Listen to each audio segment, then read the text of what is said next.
Hey everybody. Sorry, I gotta do my own cool intros because I'm too poor to have one professionally made. So, I've been thinking, I work at Home Depot. I'm a Home Depot associate by day, writer by night when I do write, and I need to write more, besides the point. Anyways, so I've been thinking, like, I got off of work not too long ago, and I've been thinking, like, customers not always right. They're not always right. We have to say that they're right. We have to do whatever we can to make them happy, basically within reason. Um, but the old mantra, however you want to say it, it's customers are just not always right. They're very, very wrong sometimes, and the fact that you have to make them happy when they're so very wrong is infuriating. So I'm sure some of you know what I'm talking about. Probably most of you know what I'm talking about. But anyways, that brings me up to another point.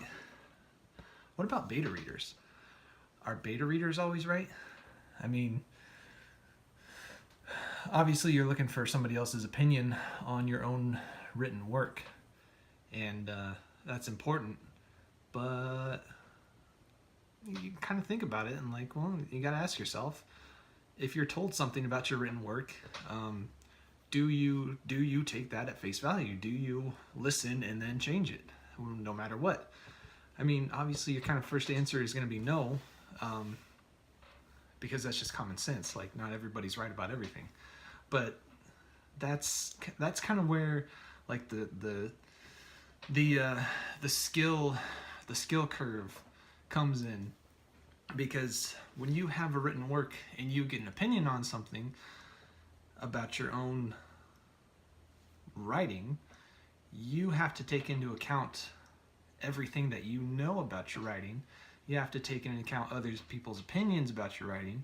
You have to take into account what works for your writing, and then you have to decide whether or not that advice is something that you're gonna take into actually implement, or if you're just gonna leave it as is. And man, I've had some things where I've really struggled. And there's been a couple things where at first I didn't take that advice, but then I kind of left it alone, and then I come back to it later and I'm like, oh yeah, I really should have done that. I really should have fixed that. So I don't know, it's hard. Do you guys have that problem? You guys find yourselves unsure of what advice to take and what advice to kindly and respectfully discard? Obviously you don't tell your beta readers that, but I don't know. I'm just kind of wondering if anybody else is in the same boat that I am, or according to what I've experienced. So, hey, if you watch this video, let me know in the comments. I'd love to hear your thoughts. Later.